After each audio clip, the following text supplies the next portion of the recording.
Assalamualaikum warahmatullahi wabarakatuh. Selamat siang anak-anak. Materi kali ini Ibu akan menjelaskan tentang rangka dan otot pada manusia. Nah, apa itu rangka? Nah, rangka ini yang memberi kita bentuk seperti misalnya kalau manusia berdiri seperti kita, rangkanya seperti manusia ya, memberi bentuk, penyokong tubuh, memberi daya dukung tubuh, terus melindungi organ-organ dalam, terus tempat menempelnya otot, dan terbentuknya sel darah. Itu fungsi rangka. Nah, kalau membahas rangka itu terdiri dari apa? Tulang-tulang ya. Nah, tulang-tulang ini bentuknya itu bermacam-macam sekali ya. Ada 4: pipa, pendek, pipi, dan tidak beraturan. Tulang pipa ini contohnya tulang yang pada tangan panjang ya, tangan, lengan, kaki. Kalau pendek, misalnya tulang leher, terus apa lagi? Jari-jari kaki, jari-jari tangan. Kalau pipi itu bentuknya gepeng ya. Gepeng itu misal pada tempurung bisa kan gepeng, terus dada dan lain-lain. Terus apalagi tidak beraturan itu kecil-kecil, di kepala juga ada yang bentuknya tidak beraturan. Terus cuping hidung, telinga bentuknya tidak beraturan. Nah, kita akan bahas struktur tulang. Nah, kalau kita ambil tulang, misalnya apa? Contohnya tulang ayam ya, ayam.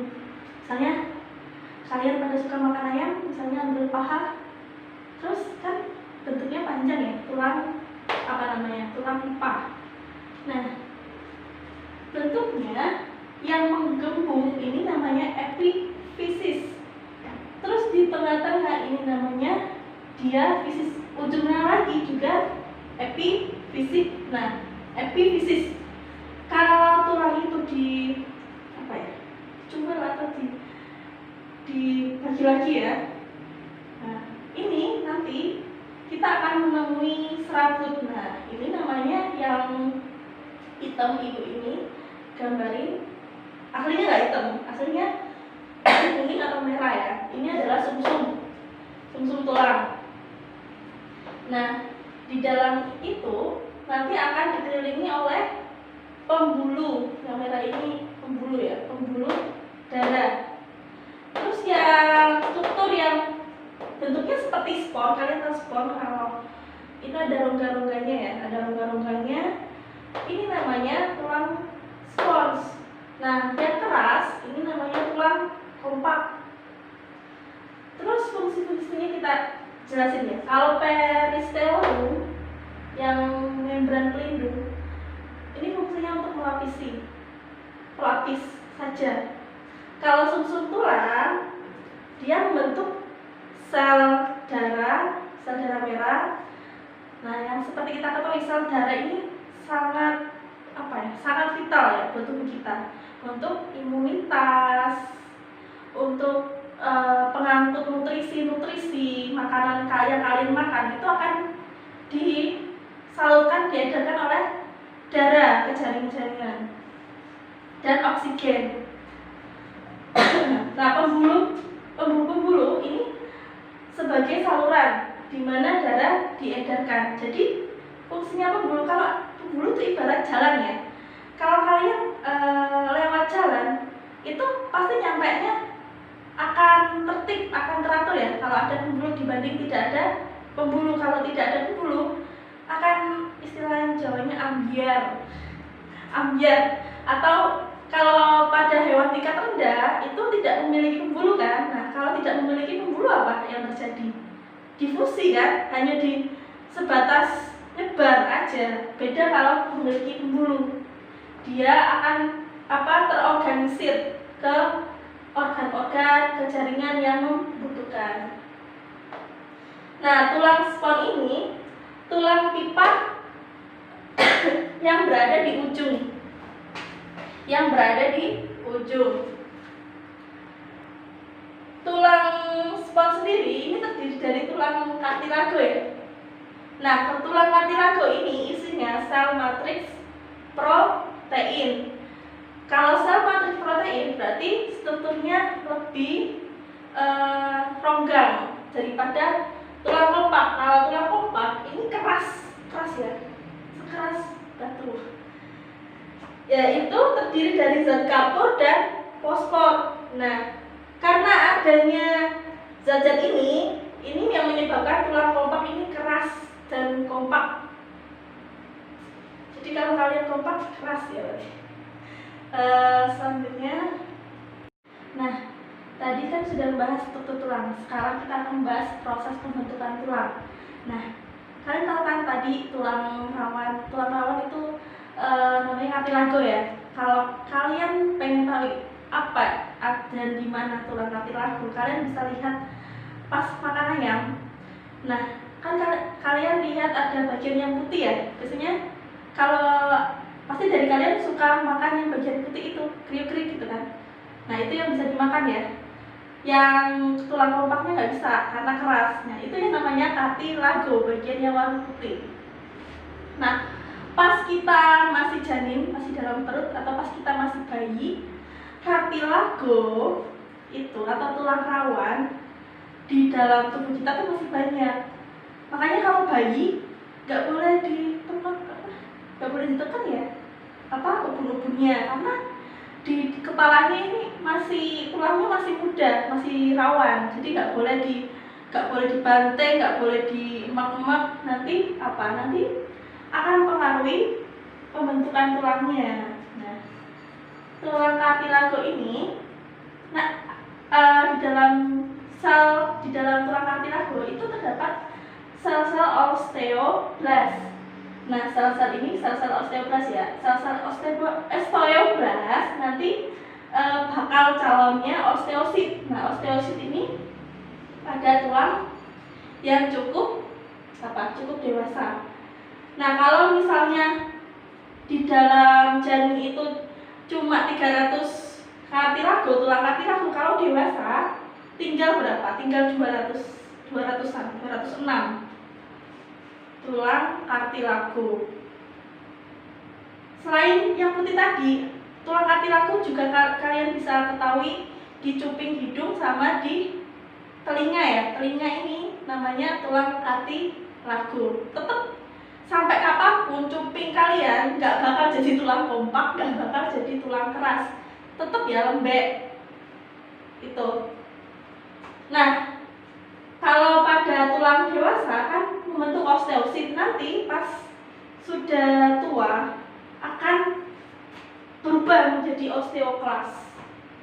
Nah, cara ingatnya adalah Blasit-Klas. Osteoblast, osteosit, osteoklas. Terus kita bahas hubungan antar tulang. Hubungan seperti apa ini? Nah, kalau pada tulang kan kalian bisa lihat ya, kayak ini bisa bergerak. Terus kalau di kepala tidak bisa bergerak, tulangnya nggak bisa menghasilkan gerakan. Terus ada yang bisa jadi cuma sedikit gerakannya. Nah, ini namanya, kalau dia trosis, dia bisa bergerak bebas ya. Misalnya gini, ini namanya dia hubungan tulang yang dia trosis. Misalnya antar tulang ini ya, ini termasuk, atau lengan tangan ini namanya dia trosis. Kaki juga. Kalau amfiartrosis ada gerakan tapi cuma sedikit. Misalnya cuma gerakan gini toh. Terus ada gerakan tapi cuma sedikit, namanya amfiartrosis. Kalau sinartrosis, ingat-ingat sinar ya. Sinar, kalau kalian menembakkan sinar itu nggak bisa bergerak ya. Nah, sinartrosis adalah hubungan antar tulang yang tidak dapat bergerak. Terus cara ingat aja das diatrosis, amfiartrosis, sinartrosis. Untuk mengingat kalian, mengingatkan kayak mana sih yang banyak gerakan, mana yang tidak ada gerakan? Nah, kalau tidak ada gerakan gampang, sinar tidak ada gerakan, sinar proses tidak ada gerakan. Lanjut, hubungan antar tulang. Terus kita akan bahas ya tipe persendihan. Nah, adanya sendi itu memungkinkan adanya gerakan. Nah, cairan yang di dalam sendi itu apa? Cairan sinovial. Jadi pelumas sendi ya. Kalau orang-orang yang lanjut usia kan biasanya tulangnya ini agak kaku ya, makanya pegel-pegel. Ini karena cairan